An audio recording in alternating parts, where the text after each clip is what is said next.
उसकी आंखों से पट्टी एक झटके में उतार दी गई, लेकिन सामने का नजारा देखकर वह हैरान रह गया। वह पूरी तरह कांच से बनी एयर कंडीशन जेल की कोठरी में बंद था। ये खास तरह के बहुत मजबूत शीशे से बनी थी। बाहर 24 घंटे गार्ड पहरा देते थे। हर गार्ड ने एक जैसा मास्क पहन रखा था, इसलिए किसी को पहचानना या उससे मिलकर भागने की कोशिश करना नामुमकिन था। ऊपर से हर तरफ 360 डिग्री कैमरे लगे थे। यहाँ तक कि कैदी क्या खा रहा है और क्या कर रहा है सब पर नजर रखी जाती थी। यहाँ किसी भी तरह की प्राइवेसी नहीं थी। ये दुनिया की सबसे गुप्त जेल थी। जो एक बार यहाँ आ गया वह कभी बाहर नहीं निकल पाया। लेकिन एक आदमी ऐसा था जिसने इस जेल से निकलकर सबको चौंका दिया। उसका नाम था रे। आखिर उसने यह कैसे किया? असल में रे जेल से भागने का एक्सपर्ट था। उसने अपने दोस्त विक्टर के साथ मिलकर एक सिक्योरिटी कंपनी बनाई थी। उन्हें सरकार की तरफ से सबसे सुरक्षित जेलों की जांच करने का काम मिलता था। उनका काम था जेल के अंदर जाकर वहां से भागने की कोशिश करना। अगर वे निकल जाते तो जेल की कमियां बताकर उसे और मजबूत बनाया जाता। पिछले 7 सालों में रे 15 सबसे सुरक्षित जेलों से सफलतापूर्वक निकल चुका था। एक दिन उन्हें एक नया ऑफर मिला। CIA चाहती थी कि रे एक खास जेल की जांच करे। यह ऐसी जेल थी जहां उन लोगों को रखा जाता था जिन्हें सरकारें दुनिया से हमेशा के लिए गायब करना चाहती थी। आखिरकार रे ने मिशन स्वीकार कर लिया। कुछ ही समय बाद CIA ने उसके लिए नई पहचान तैयार की। अब उसका नाम था मार्क थॉमस, एक ऐसा आतंकी जिसे बम बनाने में महारत थी। उसे एक खास कोड भी दिया गया। अगर कभी कोई मुसीबत आए तो बस ये कोड बोलना था और मिशन तुरंत खत्म कर दिया जाता। रे के साथियों ने उसकी सुरक्षा के लिए उसकी बांह में एक लोकेशन चिप भी लगा दी। सब कुछ तैयार था। रे तय जगह पर पहुंचा और वहां से उसे जेल ले जाने वाले लोगों का इंतजार करने लगा। लेकिन आगे जो हुआ उसकी उसने कभी उम्मीद नहीं की थी। जब रे की आंख खुली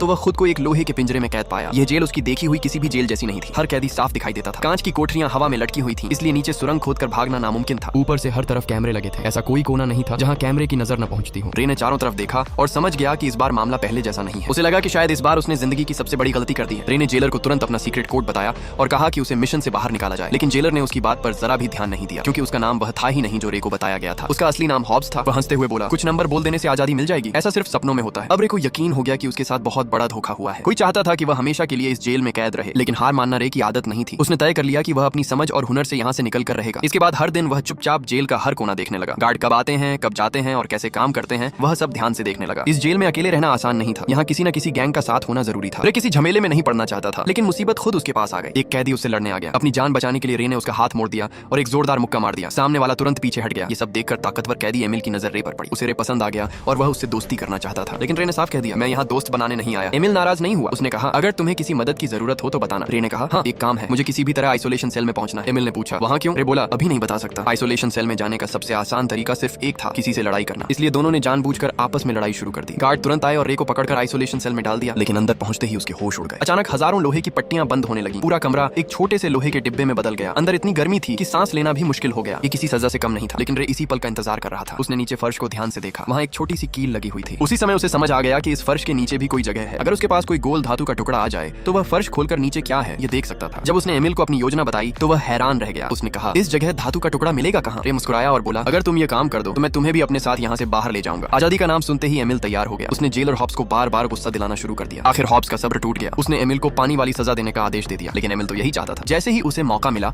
उसने पूछताछ वाले कमरे में इस्तेमाल होने वाली धातु की पानी वाली टोपी चुपके से निकाल ली। उसकी यह तकलीफ बेकार नहीं गई। अब रे के पास वह धातु का टुकड़ा था जिसकी उसे जरूरत थी। तब रे ने पहली बार एमिल को अपनी असली पहचान बताई। उसने कहा, मैं जेल से भागने का एक्सपर्ट हूँ। मुझे इस जेल की सुरक्षा जांचने के लिए भेजा गया था, लेकिन यह पूरा मिशन एक जाल निकला। असल में कोई मुझे हमेशा के लिए यहाँ कैद करना चाहता है, इसलिए मुझे हर हाल में बाहर निकलना होगा ताकि सच का पता लगा सकूं और जिसने मेरे साथ ये किया है उससे बदला ले सकूं। इसके बाद रे ने पूरी जेल को फिर से ध्यान से देखना शुरू किया। तभी उसे एक और अहम बात समझ आई। ये पूरी जेल सीधी नहीं बल्कि हल्की सी एक तरफ झुकी हुई बनी थी। रे ने अंदाजा लगाया कि अगर पूरी जेल एक तरफ झुकी हुई है तो शायद यह जमीन के नीचे बनी हुई है। इसलिए उसने तय किया कि किसी भी तरह नीचे जाकर सच पता करना होगा। उसने एमिल से कहा कि वह गार्डों का ध्यान अपनी तरफ लगाए। एमिल तुरंत जोर जोर से चिल्लाने लगा और बीमार होने का नाटक करने लगा। उसकी अजीब हरकत देखकर जेलर हॉब्स का ध्यान उसी पर चला गया। इसी मौके का फायदा उठाकर रे ने गीली ब्रेड से कैमरे का लेंस ढक दिया, फिर फर्श खोला और नीचे उतर गया। जैसा उसने सोचा था, नीचे एक सीधा पानी का पाइप था। वह पाइप के सहारे ऊपर चढ़ा और उसका ढक्कन खोला, लेकिन सामने का नजारा देखकर उसके होश उड़ गए। ये कोई जमीन के नीचे बनी जेल नहीं थी। चारों तरफ सिर्फ अंतहीन समुद्र था। तब उसे समझ आया कि पूरी जेल एक बहुत बड़े जहाज पर बनी हुई है। अब भागना तो दूर, उसे यह भी नहीं पता था कि वह दुनिया के किस हिस्से में है।